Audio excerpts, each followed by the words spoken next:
Matius 8. Yesus turun dari bukit dan banyak orang mengikuti dia.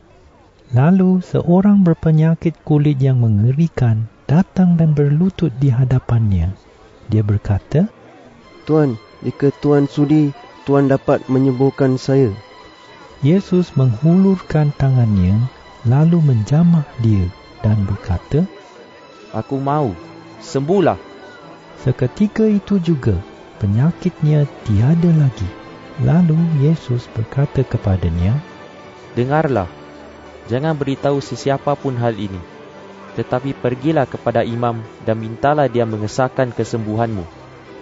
Kemudian persembahkanlah korban seperti yang diperintahkan oleh Musa, sebagai bukti kepada semua orang bahawa kamu betul-betul sudah sembuh." Apabila Yesus masuk ke Kapernaum, seorang ketua askar Roma menjumpai dia, lalu memohon kepadanya, "Tuan, orang suruhan saya sakit di rumah. Dia terbaring di katil dan tidak dapat bergerak. Dia sangat menderita." Yesus berkata kepadanya, "Baiklah, aku akan pergi menyembuhkan dia." Tetapi ketua askar itu menjawab, "Tuan tidak usah datang ke rumah. Saya tidak layak menyambut Tuan ke rumah saya. Perintahkanlah saja. Tentu hamba saya akan sembuh. Saya pun di bawah perintah perwira atasan dan di bawah saya juga ada askar-askar lain. Apabila saya menyuruh seorang askar pergi, dia pun pergi. Apabila saya menyuruh askar lain kemari, dia pun datang. Apabila saya menyuruh hamba saya buatlah ini, dia pun melakukannya." Yesus hairan mendengar hal itu. Lalu dia berkata kepada orang ramai yang mengikut dia, "Ketahuilah, belum pernah aku menjumpai sesiapa pun antara umat Israel yang mempunyai imam sebesar ini. Ketahuilah, banyak orang akan datang dari timur dan dari barat, lalu menikmati perjamuan di dunia baru Allah bersama-sama Abraham, Ishak dan Yakub. Tetapi orang yang seharusnya menikmati pemerintahan Allah akan dibuang ke kegelapan di luar. Di sana mereka akan menangis dan menderita." Lalu Yesus berkata kepada ketua askar itu, "Pulanglah, apa yang kamu percayai itu akan berlaku." Hamba ketua askar itu pun sembuh pada saat itu juga.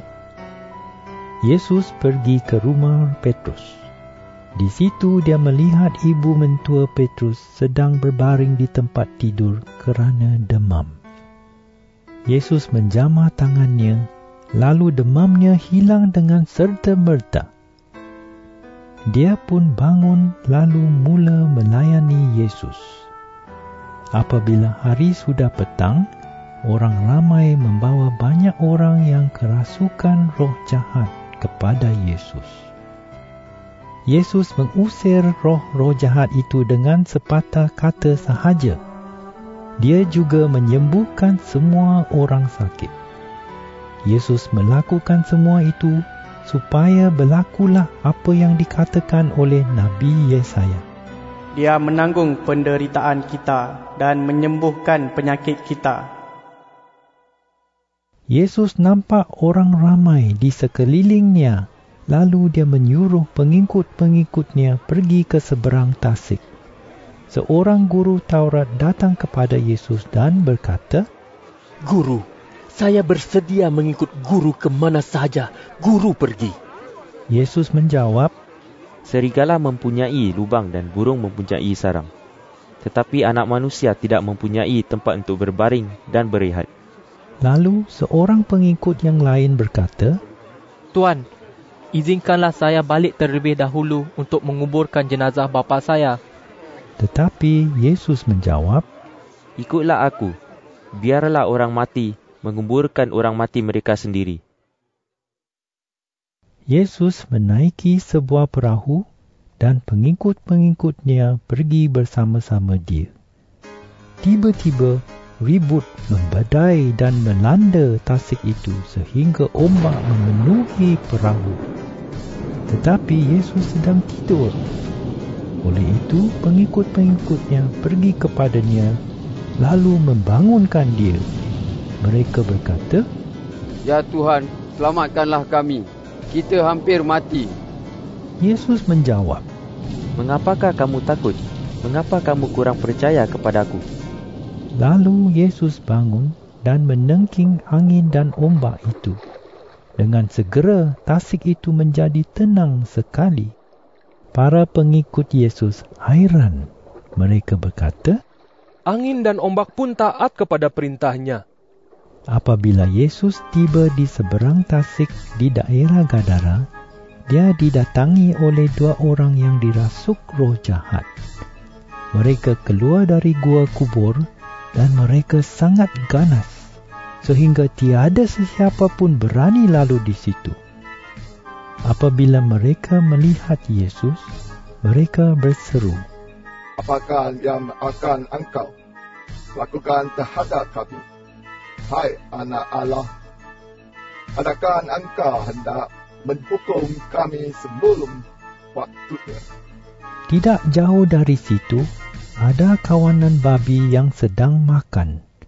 Roh-roh jahat itu memohon kepada Yesus, Jika engkau hendak memberita kami keluar, seluruh kami masuk ke dalam kawanan babi itu. Pergilah. kata Yesus. Dengan segera, roh-roh jahat itu meninggalkan kedua-dua orang itu, lalu masuk ke dalam kawanan babi itu. Semua babi itu lari ke pinggir jurang, terjun ke dalam tasik, lalu tenggelam. Penjaga-penjaga babi itu lari ke bandar, lalu menceritakan segala perkara itu dan apa yang telah berlaku kepada kedua-dua orang yang dirasuk roh jahat. Semua orang di bandar itu pergi menjumpai Yesus. Apabila mereka melihat Yesus, mereka memohon supaya dia meninggalkan kawasan mereka.